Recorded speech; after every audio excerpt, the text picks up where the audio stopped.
दोनों जगह जरूरत है बहन जी की। सीएम बनते ही पीएम की तैयारी शुरू हो जाएगी। मनुवादी मीडिया जो है वो बसपा को कहीं नहीं दिखा रही है। वो तो हमें पता है कि जिसका खाता है उसी के लिए तो भोगता है।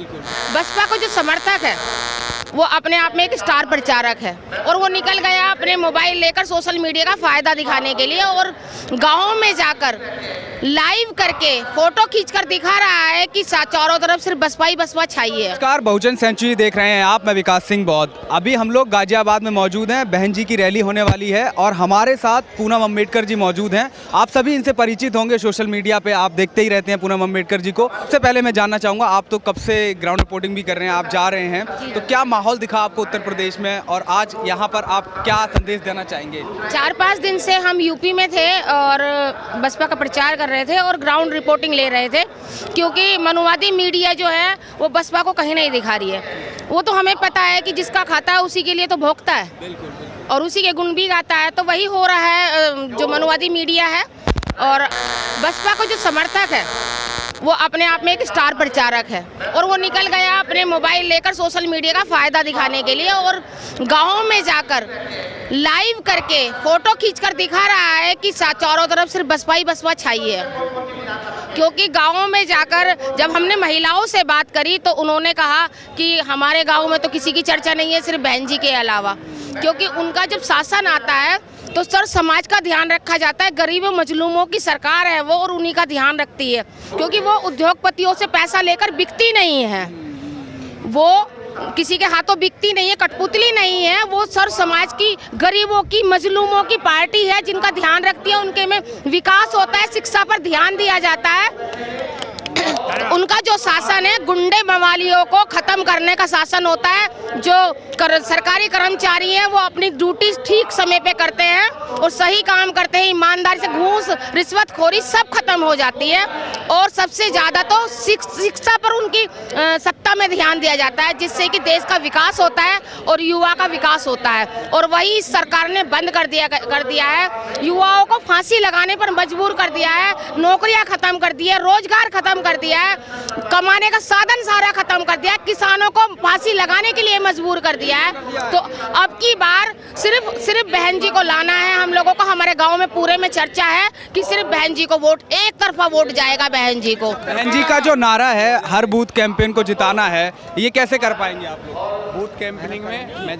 जो देखिए कार्यकर्ता लोग हैं, हाँ बात कर रहे हैं। देखिए ऐसे है, ईमानदार है, कोई खरीदे हुए कार्यकर्ता नहीं है हमारे, ठीक है। वो अपनी जिम्मेदारी जानते हैं, बूथ लेवल से लेकर जिले तक लेकर प्रदेश तक लेकर सब अपनी जिम्मेदारी समझते हैं। वो पार्टी नहीं समझते, उनके लिए जो बसपा है वो मिशन है और मिशन के लिए हमारे जो कार्यकर्ता है, जो समर्थक है, वो जान भी देने के लिए तैयार रहते हैं। तो वो हमारा मजबूत है पूरा। और मजबूती आपको चाहे तो अगर आपको ग्राउंड रिपोर्टिंग चाहिए तो गांव-गांव में जाकर ग्राउंड रिपोर्टिंग लेकर जाकर खुद आप अपनी आंखों से देखिएगा, उनसे बात करिएगा। सिर्फ एक ही दिल में उनके कसक है कि सिर्फ अब की बार बहन जी सरकार और बहन जी आनी चाहिए। और अब की बार 5वीं बार बहन जी आ रही हैं सीएम बनने के लिए। सिर्फ टाइम आने की जरूरत है, सीएम वो बन चुकी हैं। उनकी सीएम के बाद अभी मैंने पोस्टर देखा, कह रहे हैं पीएम के उम्मीदवार भी हो सकती है। देखिए सीएम बनते ही पीएम की उम्मीदवार तो अपने आप बन जाएंगी ना, सीएम बन जाएंगे और पीएम अपने आप बन जाएंगे। देखिए दोनों जगह जरूरत है बहन जी की। सीएम बनते ही पीएम की तैयारी शुरू हो जाएगी। जरूरत है दोनों जगह। तो प्रधानमंत्री जी अभी अपना कार्यकाल नहीं निभा पा रहे हैं क्या, आपको लग रहा है? दोनों ही क्या कर रहे हैं, योगी जी को देख लीजिए, मोदी जी को देख लीजिए, मंदिर ही मंदिर कर रहे हैं और तो उनका कोई काम ही नहीं है। या तो देश को बेचने पर लगे, देश की धरोहर बेचने पर लगे पड़े हैं। रोजगार की तो बात करते ही नहीं है, युवाओं के विकास की तो बात करते ही नहीं है। उन्हें तो सिर्फ बेचना नजर आया कि जितना हो सके मुझे जाना तो है ही तो बेच लेता हूँ, जितना मेरी जेब में पैसा आए उतना मैं रख लेता हूँ। अच्छा, एक सवाल और करना चाहूंगा कि बहुत सारे लोग ये कह रहे हैं कि बहन जी ने ब्राह्मणों को भी साथ में ले लिया, सर्वजन हिताय सर्वजन सुखाय कह दिया है और उसकी वजह से कई लोग कह रहे हैं कि आजाद समाज पार्टी बढ़िया है। तो आजाद समाज पार्टी बढ़िया है, तो इस पे आप क्या कहना चाहेंगे? मुझे एक बार बताइए, बहन जी की जब सत्ता आई थी तो आपने उनके स्मारक भी देखे हैं, उनका विकास भी देखा है। जो यूनिवर्सिटी है वो किन के नाम पर बनी है, इससे आगे मुझे कुछ कहने की जरूरत नहीं पड़ेगी। अपने नाम से नहीं बनाया, ठीक है, उन्होंने इतिहास खड़ा कर दिया है। ठीक है, कहने में विश्वास नहीं रखती, करने में विश्वास रखती हैं बहन जी। ठीक है, कल कहा कि घोषणा पत्र भी नहीं निकाल रही हैं, ऐसा क्यों? घोषणा पत्र भी नहीं निकाल रही हैं? उनको घोषणा करने की जरूरत ही क्या है, वो काम करके दिखाती है। झूठे वादे नहीं करती हमारी बहन जी, झूठे वादे जो करते हैं वो लिख कर देते हैं। शिक्षा की जरूरत है, रोजगार की जरूरत है। देखिए मेरी बात सुनिए, घोषणा पत्र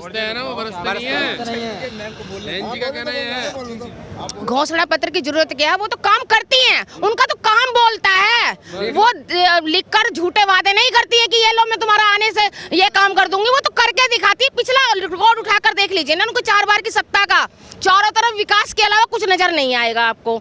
युवा जो था खुशहाल था, महिलाएं थी वो खुशहाल थी, किसान था वो खुशहाल था, यानी कि खुशहाली के सिवा कुछ नहीं था। दंगा तो बिल्कुल भी नहीं था, ना के बराबर था उनकी सत्ता में। तो इसमें कोई दो राय नहीं है, इसमें हम झूठ बोलने वाले। पिछला रिकॉर्ड आप खुद देख सकते हैं और हर सत्ता का रिकॉर्ड उठाकर देख सकते हैं।